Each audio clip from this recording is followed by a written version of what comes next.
podcast, we'll discuss sugar, if it is bad or not bad.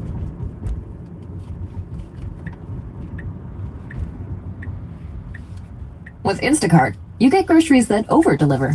Like when you get groceries that are the same price as in-store. With no markups at select retailers, you get in-store products for in-store prices. And the only thing that isn't in-store is you. That means you could order in-store products at in-store prices while you're in sweatpants, in spin class, in stuffy work meeting, in anywhere but in-store. So download the app today and get $0 delivery fees on your first 3 orders. Instacart. Groceries that over-deliver. Service fees, exclusions, and terms apply. Hi, I'm Meryl Horn filling in for Wendy Zuckerman, and you're listening to Science Versus. This is the show that pits facts against fructose.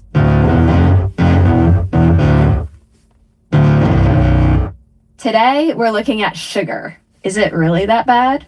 Sugar has always been the villain in our diets, that thing calling out to us. Yes, please. Thanks. Things you can eat. Our bodies are not able to adapt to the amount of sugar that we're consuming, and it's making us so sick. Every time you eat sugar, every time, it does permanent damage to your body. Sugar is poison, and Americans need to know that. It is poisoning us. That last voice you heard was RFK Jr., the Health and Human Services Secretary in the US, and he's recommended that Americans have 0 added sugar in their food. 0! And things get even more heated when the topic of high fructose corn syrup comes up. We hear that this one is way worse for us than other types of sugar. High fructose corn syrup, where do I f***ing start? Literally cheap garbage with 0 nutritional value. High fructose corn syrup actually has a similar effect to obesity as fuel to a fire. But then at the same time, influencers are telling us that there's a loophole here. Just eat natural sugars.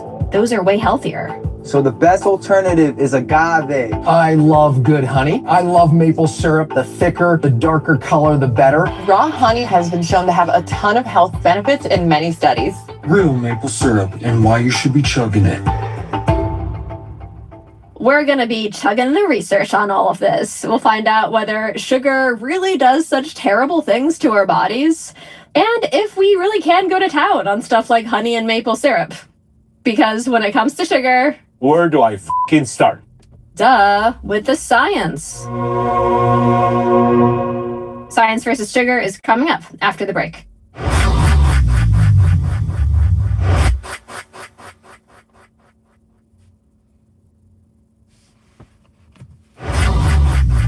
Welcome back. Today on the show, we're looking at sugar. How bad is it really? This is Meryl Horn, and with me is senior producer Rose Rimler. Hi, Meryl.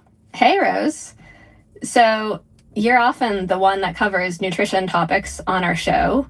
Are you like a little mad at me for getting in your lane? No, I don't want to do this. No?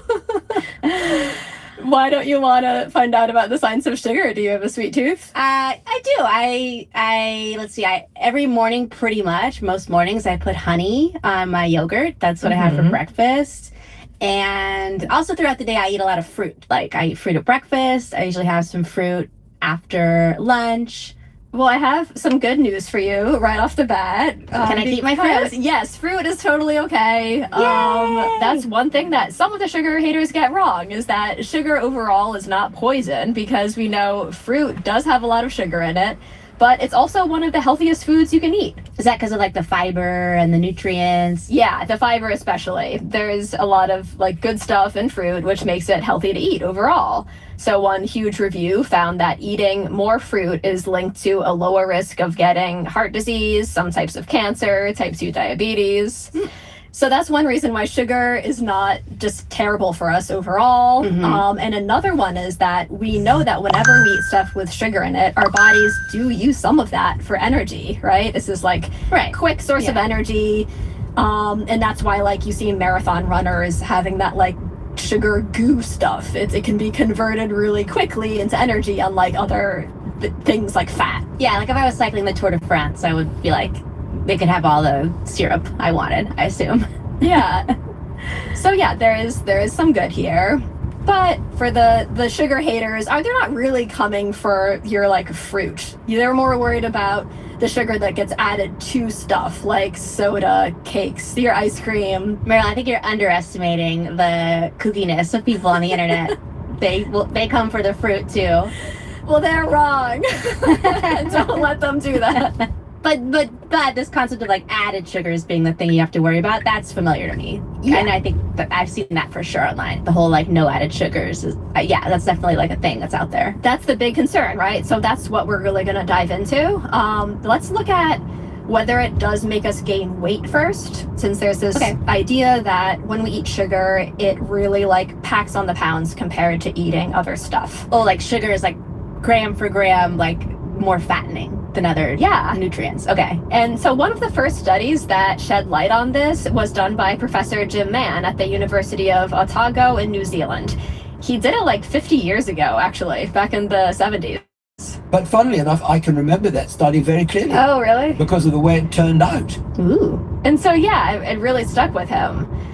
Like a Tootsie Roll that you left in your pocket too long because something totally unexpected ended up happening. So here's how it went down. Okay. The goal of the study was to see what happens when people replace sugar for other types of calories, like starch, the stuff that's in bread. So they could see, like, is sugar particularly unhealthy for us?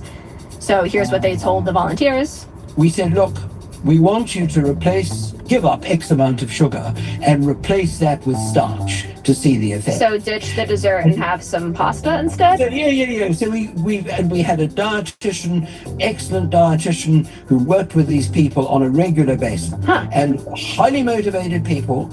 And they said, we'll do everything you say. So my dream of having extra mashed potatoes at the end of the meal. Yeah, exactly. It doesn't sound that bad, actually, right? Like, instead of having sugar, you're supposed to basically have everything else. You can have starch, you can have protein, and they wanted them to do it pretty precisely, like substitute out 1 for 1, like the calories that you're gonna have for sugar, have the pasta instead.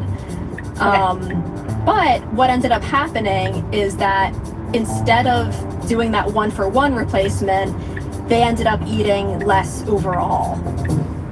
So instead of having like the exact amount of calories that they were going to have in sugar in pasta, they ended up having less pasta. They just couldn't get that much starch down their gullets. Yeah. And so they ended up losing weight. And so Jim couldn't do the thing he was trying to do, which was see like which is worse, calorie for calorie. Here's what they need to do instead. You've actually got to do it in a controlled environment where you actually give people all their meals and you virtually lock them up to make sure that they are actually not going to change their calorie intake. Right, one of these studies, nutrition studies where you get people to live in the lab and you give them all their meals. Yeah, basically. My favorite. And so he had to wait for these more careful studies to come along. And they have. Oh, so other researchers have done that since Jim? Yes. Okay. Other researchers will did what he was trying to do kind of properly. So like make sure people aren't actually changing the total amount of calories that they're eating to find out if sugar itself causes more weight gain than other stuff. Okay. So several years ago, Jim and his team collected a bunch of these studies for a meta-analysis. They ended up looking at 12 of them. So now we can answer the question, right? So are you ready? Yeah. So what they found is that sugar does not have some sort of magical power to make you gain weight. So if you have like people eat the same amount of calories, some of them are getting sugar, some of them are getting other stuff, they generally do not gain more weight with the sugar. I mean, to me, I was kind of surprised because it does feel like sugar is bad for our weight, and it is true that people who have more sugar generally will gain more weight, and that's because in the real world, when people have a lot of sugar, they aren't like compensating by eating less of other stuff. Maybe because sugar doesn't make us feel as full as other foods do. I mean, you could see this in Jim's study, and it just makes intuitive sense. Like, if you imagine having a bottle of Coke with your lunch, you're not going to be like, I guess I won't be that hungry for a big lunch anymore because I'm having all this soda. Like, no, you're going to have just as big of a lunch as you would have otherwise if you're having water with your lunch. And so, like, even though it doesn't seem like sugar is magically good at making us gain weight, people do tend to just eat more overall when they have a lot of sugar in their diet. It's magically good at being delicious and making you want to eat more and more of it. Yeah, that too. And so we end up gaining weight, and that could increase your risk for some types of cancer, type 2 diabetes, and cardiovascular disease. And there's another thing that sugar can do that's not so good for us. It's bad for our cardiovascular system. And that actually is true even if you're not eating more calories overall. Sugar seems to be bad for our blood, basically. It's not a huge effect, but it's still like a tick against sugar. And why is it bad for our cardiovascular system? It's because of the way that sugar can get converted into fat. That ends up being bad for us. We'll actually come back to that a little later, but first, to complete our roundup of why sugar is bad. So number 1, if we eat more sugar, we tend to gain weight. Number 2, it's bad for our cardiovascular system. And number 3, can you guess, Rose, the other main reason why sugar is bad for us? It's bad for your teeth. Yes! Ding, ding, ding. Sugar gives us cavities. We've known this since the 1950s when there was a really terrible experiment Jim told me about. It was done in Sweden. Most unethical by modern standards, where they gave people who lived in mental institutions, they gave them, I think, those sort of toffee kind of things to chew and other sweet things. Showed that those people in the mental institution who were given these disgusting sugary sweet things, they got terrible dental caries. Yes, you can't just give people diseases, but yes, okay, so sugar really does lead to cavities. It's not an old myth. Okay. No, yeah. Now we know it's because sugar feeds bacteria that are in our mouths, and that creates cavities or these little holes in our teeth. Okay, so here's where we are. Sugar is not looking great. You know, so far, lots of the studies we've been talking about are just using basic table sugar. But there are these claims that some sugars are better for you than that, or worse for you than that. And so this opens up a whole can of gummy worms. That's what we'll look into next. Oh, did you bring gummy worms in the discussion? Check your mail. No. Look under your seat.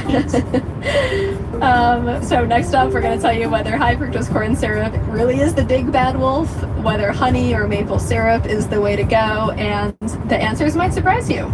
That's after the break.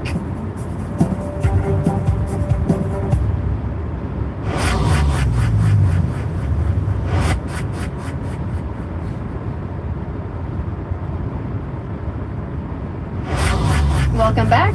Today is Sugar Day at Science Versus. With me is Rose Rimler. Hi, Meryl. Next up, we're going to talk about the favorite punching bag in the sugar world, high fructose corn syrup, and the idea that it is way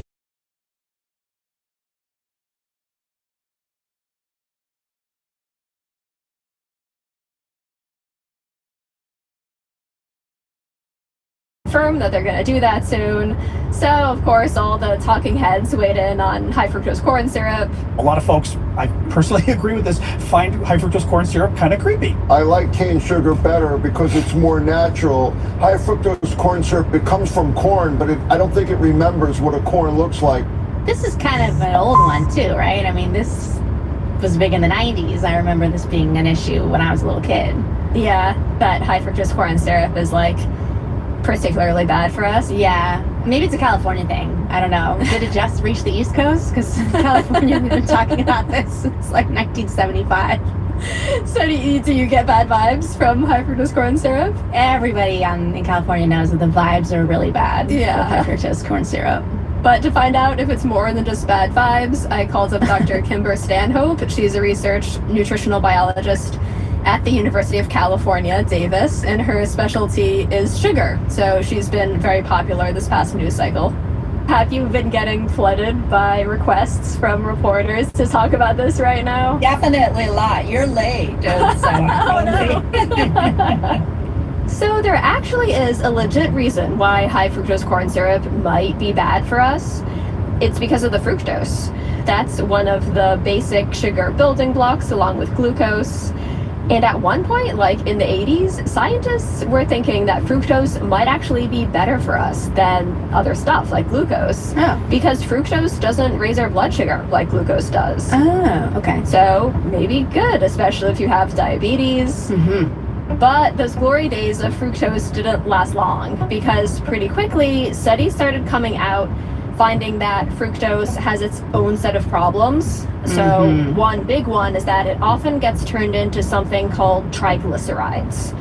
And triglycerides are what fat is made of. So Kimber told me, imagine you got someone who is willing to donate some of their body to science, and then you took a big chunk of their fat. Most of that fat is triglyceride. Oh, so it's like the currency of fat in the body. Right, exactly.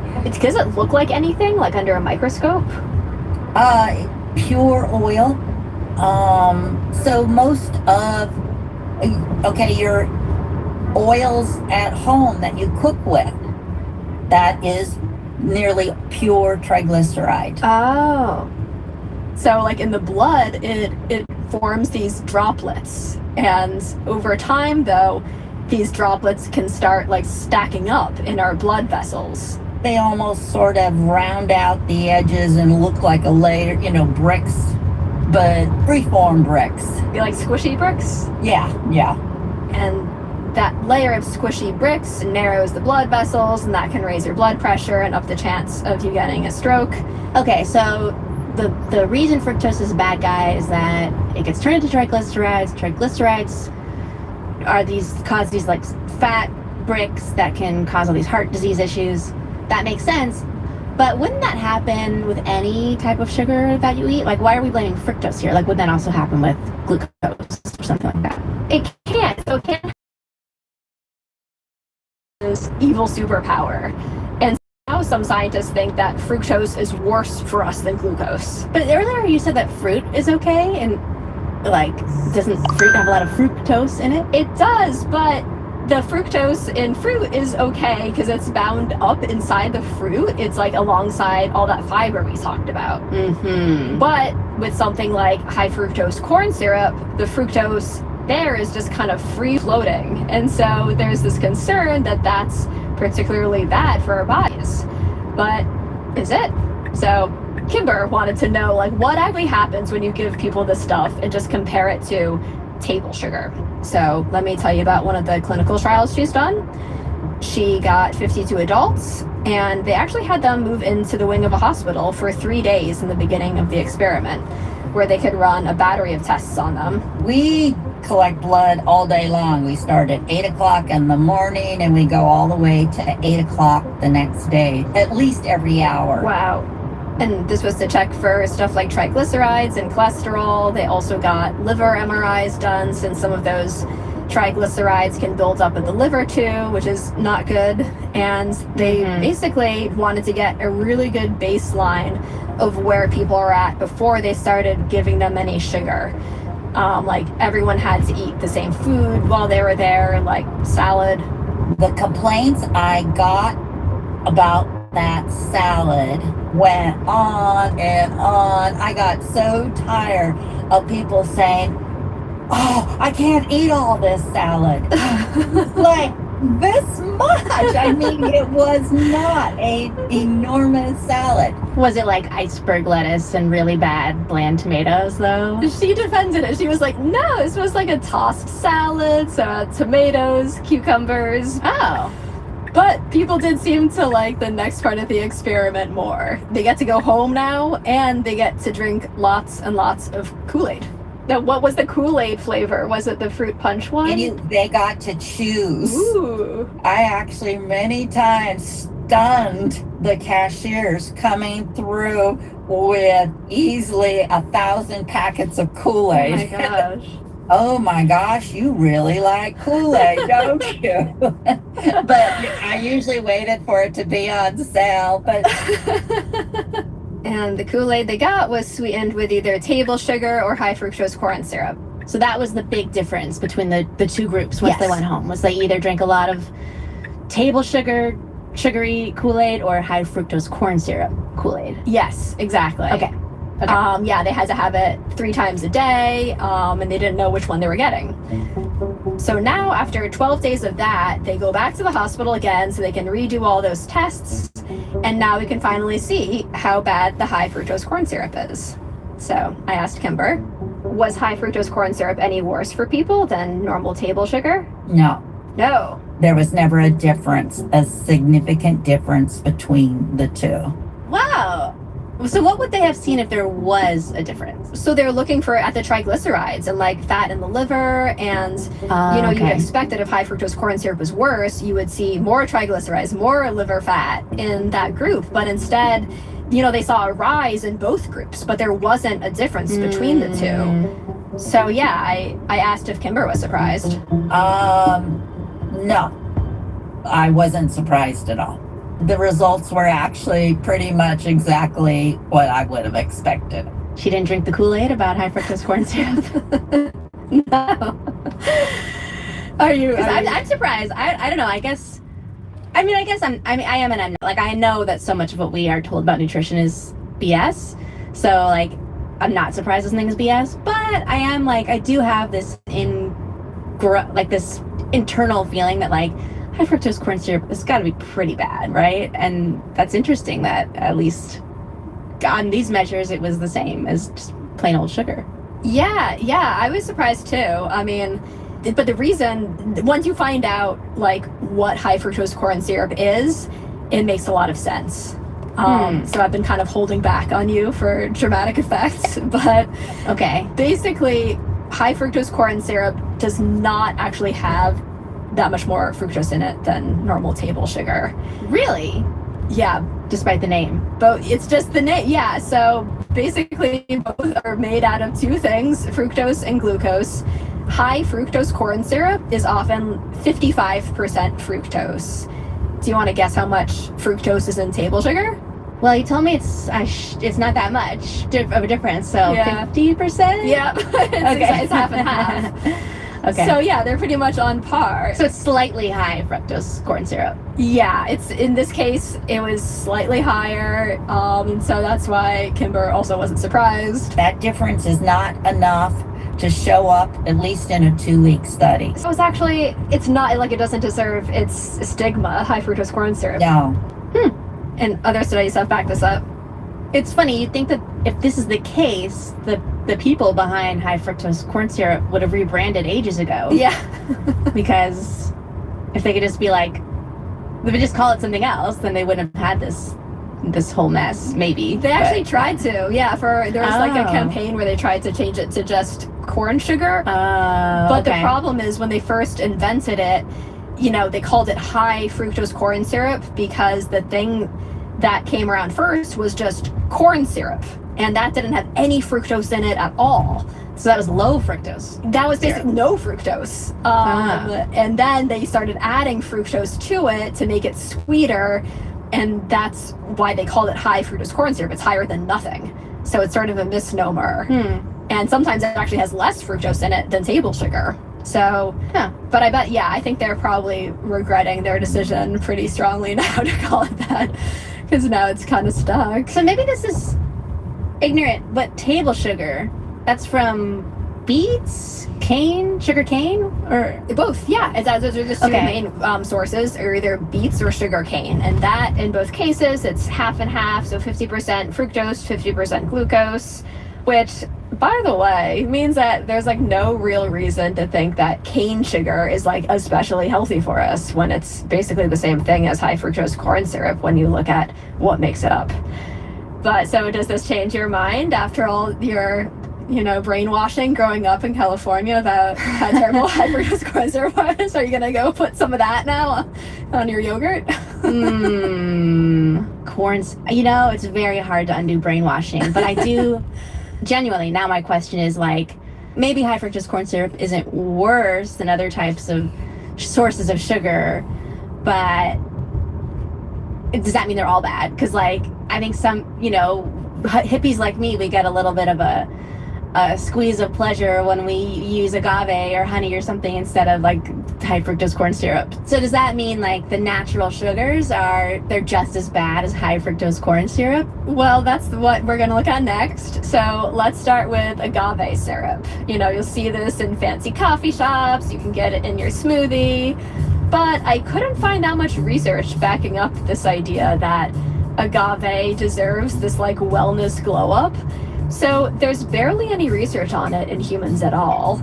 And when you look at what's in it, it's mostly fructose. Around 85% of agave syrup is fructose. Oh. Huh, okay. That's agave is more fructose than high fructose corn syrup. Yes, yeah. Interesting. Yeah, and you know, some scientists argue that fructose might not be that much worse than glucose, but a lot of studies say that it is. So, like, I don't see any good reasons to, like, go for agave specifically. Oh, okay. All right. Unless it's been turned into tequila. Yeah. All right, so let's look at maple syrup next. There's some buzz online about how that one's healthier, and there was a particular trial that comes up a lot, and at first glance, it looks like maple syrup is healthier. Like, you know, when you kind of skim the paper, it looked like they saw a difference between people who were eating maple syrup and people who were having table sugar. Like, the maple syrup group had less fat around their bellies. So I asked Kimber about that study. I can't tell you how unimpressed I was by that study. Huh. So the reason she's unimpressed is that these researchers did dozens and dozens of tests looking for differences in like health markers between the group which got the maple syrup and the group that got the normal table sugar. And out of those dozens of tests, only 3 showed a difference. And they turn that into, wow, maple syrup is healthier.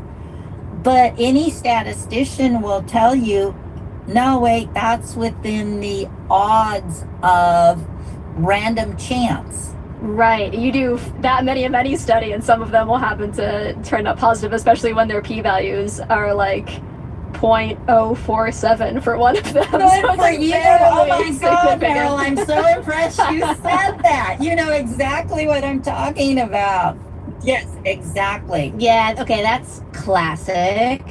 If you run a lot of tests, some of them could come up as showing a positive effect, even if it's just by chance. Yeah, and some work to like correct for the fact that they were running so many tests, but you don't see them do that in the paper. And on top of that, the study was also funded by a maple syrup group in Canada. Oh, I was gonna say, yeah. I was gonna say it's like behind this, the Canadian maple syrup mafia. I mean, it's basically a group of maple syrup producers. I did reach out to the authors of the study about these criticisms and didn't hear back.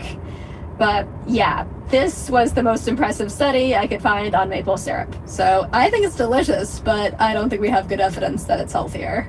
And then you mentioned honey? That's my go-to sugar. Okay, well, don't ruin my breakfast. No, it does seem more promising to me, actually. So, like, there is a big review that came out recently that looked at all the trials that have been done on honey, and overall, it looked like there was a benefit with the honey. Like, multiple studies saying that people's cholesterol looked better than in the sugar, like the table sugar group, for example. And some of the studies found a benefit specifically when they were giving people so-called raw honey or like unprocessed honey. Oh, okay. But when I talked to Kimber about this, she was like more positive than she was with the maple syrup, but she did see some flaws in those studies too. Like, most of them didn't blind the people in them, so they knew that they're getting honey, and she thought, you know, maybe if people knew that they were getting this like supposedly healthy, you know, raw honey, then they'll do other healthy stuff too. And the review pointed this out too, saying that at least a dozen of the studies in their review had this issue. So overall, I asked her this.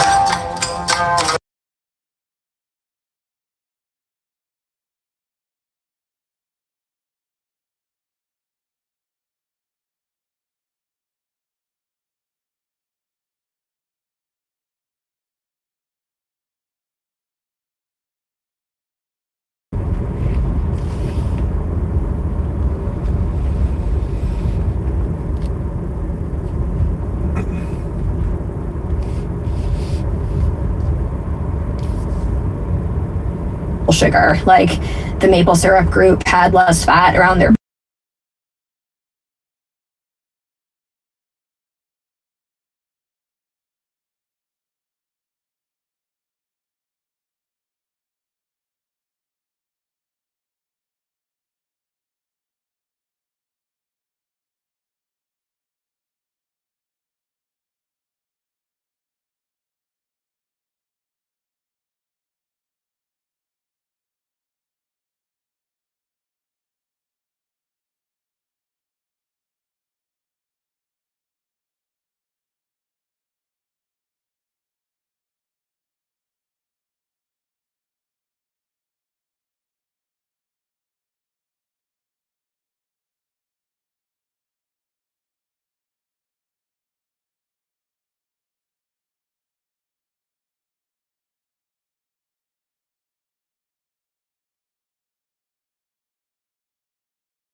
differences in like health markers between the group which got the maple syrup and the group that got the normal table sugar. And out of those dozens of tests, only 3 showed a difference. And they turn that into, wow, maple syrup is healthier. But any statistician will tell you, no, wait, that's within the odds of random chance. Right. You do that many study, and some of them will happen to turn out positive, especially when their p-values are like 0.047 for one of them. Good for you. Oh my God, Meryl, I'm so impressed you said that. You know exactly what I'm talking about. Yes, exactly. Yeah, okay, that's classic.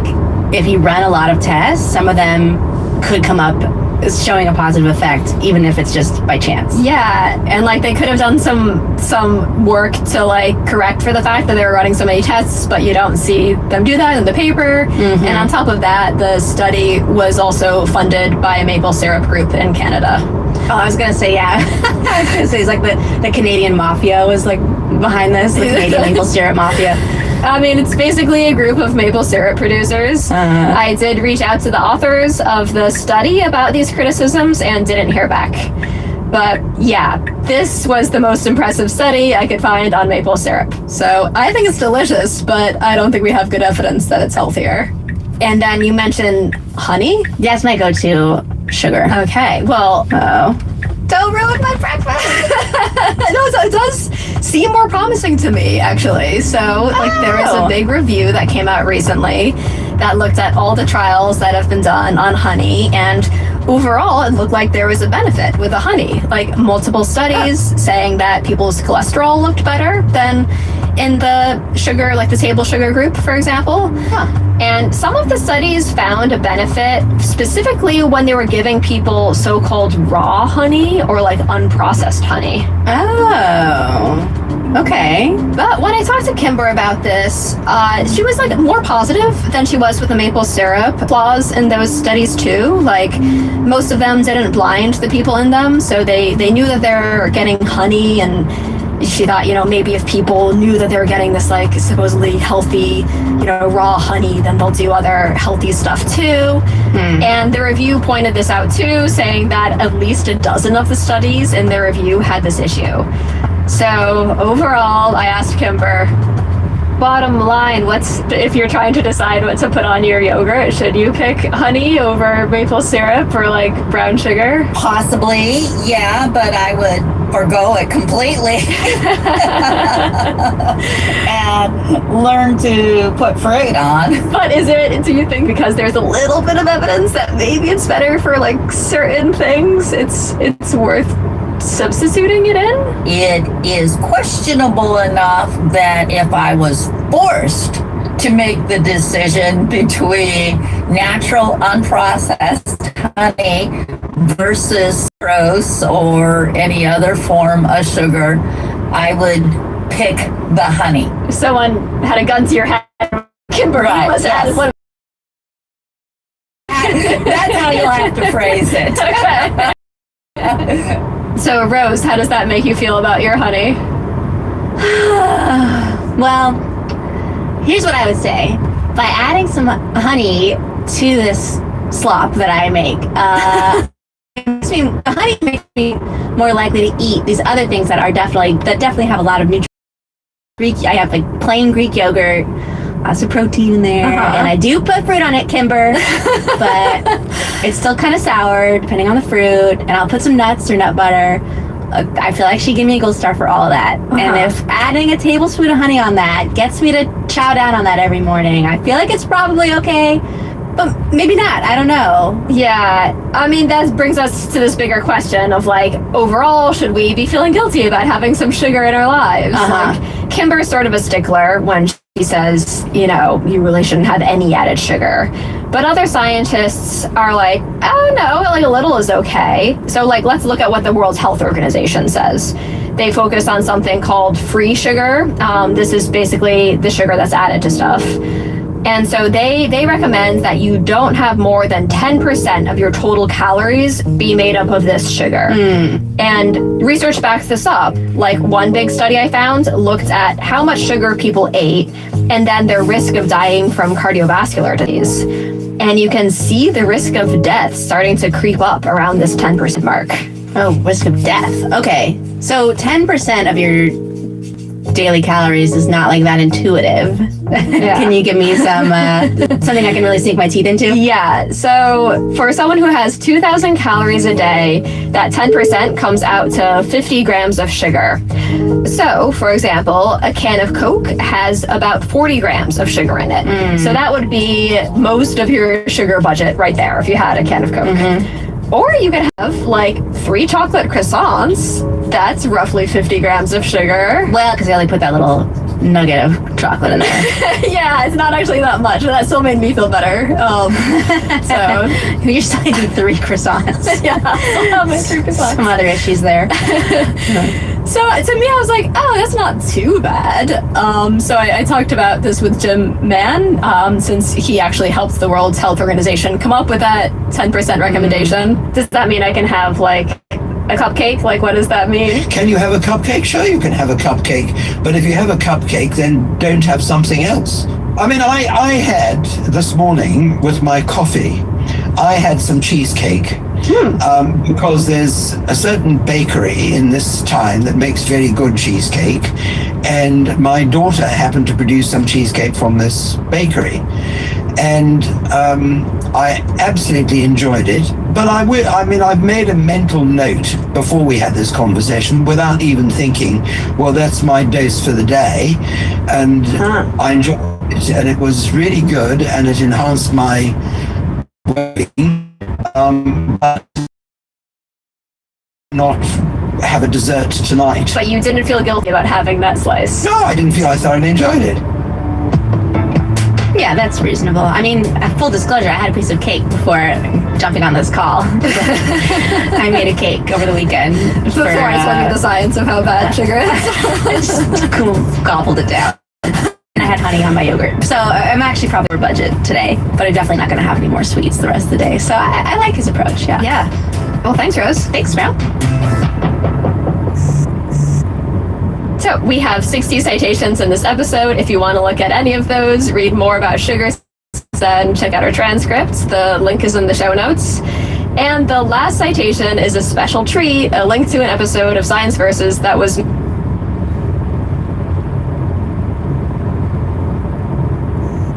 Hi, I'm Wendy Zuckerman, and you're listening to Science Versus.